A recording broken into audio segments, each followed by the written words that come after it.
Rafiabad assembly हल्के से national conference के नामजद उम्मीदवार मेरे नौजवान साथी और आप सबके हर दिल अजीज जनाब जावेद अहमद डार साहब, स्टेज पर बैठे नेशनल कॉन्फ्रेंस के तमाम ज़ोमाए किराम, यहाँ आए हुए ओहदेदार हजरात,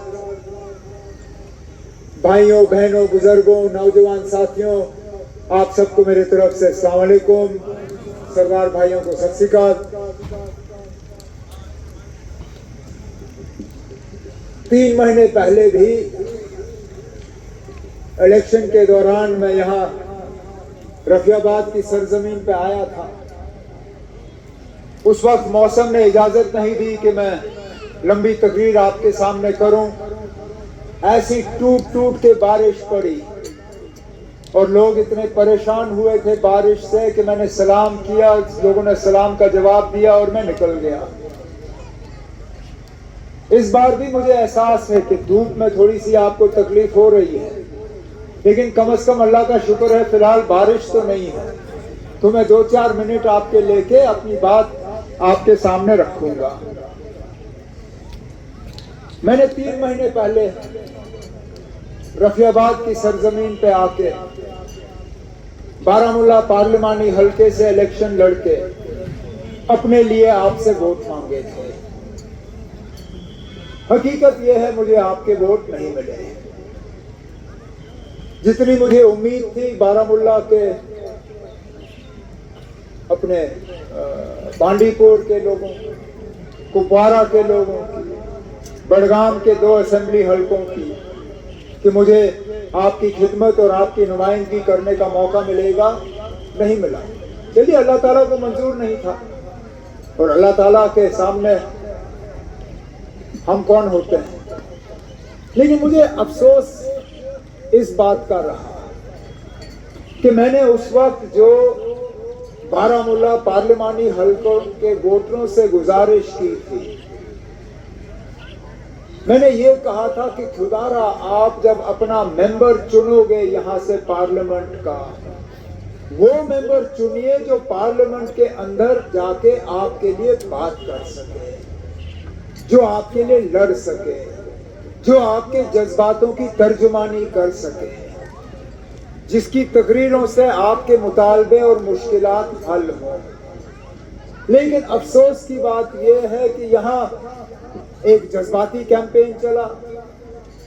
यहाँ नौजवान और खासकर नौजवान और हमारी माएं बहनें जो हैं वो जज्बात में बह गए और नतीजा ये निकला कि आज अनंतनाग की नुमाइंदगी होती है, आज पुलवामा की नुमाइंदगी होती है, आज शुपिया में पार्लियामेंट का मेंबर है, आज श्रीनगर से पार्लियामेंट का मेंबर है, गांदरबल से पार्लियामेंट का मेंबर है, बड़गाम के 4 असेंबली हलकों से पार्लियामेंट का मेंबर है, लेकिन आपका पार्लियामेंट मेंबर नहीं है। आपकी आवाज वहां बुलंद नहीं होती। अब इस इलेक्शन में आपके पास मौका है कि कम से कम जो पार्लियामेंट में हमारी आवाज नहीं रही, कम से कम आपके जज्बातों की तर्जुमानी, आपकी आवाज, आपके मुतालबे, आपके परेशानियां लेके आपका नुमाइंदा असेंबली में जाके आपके लिए बात कर सके, लड़ सके। इंशाल्लाह 8 अक्टूबर को हुकूमत बनने के बाद वहां मिनिस्टर बन के आपकी नुमाइंदगी कर सके। लेकिन उसके लिए बहुत जरूरी है कि हम सोच समझ के अपने वोट का इस्तेमाल करें। हमें तकसीम करने की कोशिश की जाएगी, हमारी आवाज को यहां कमजोर करने की कोशिश की जाएगी, हमें अलग अलग उम्मीदवारों के पीछे जो है लगाया जाने की कोशिश की जाएगी। लेकिन हम अगर तकसीम हुए, हम अगर बट गए, हमारे वोट अगर अलग अलग हो गए तो हमें नुकसान होगा उस बात का। लेकिन आप चलिए, पार्लियामेंट में जो हुआ सो हुआ। ये असेंबली इलेक्शन जो है, जहां एक तरफ से हमारा फर्ज है कि हम आपके रोजमर्रा के मुतालबे हल करें। मैं उम्मीदवार के साथ यहाँ वोटरों से मिलूं और उनसे गुजारिश करूं कि 1 तारीख को जब वोट पड़ने हैं तो यहाँ से नेशनल कॉन्फ्रेंस के उम्मीदवार जावेद डार साहब को यहाँ से कामयाब करें।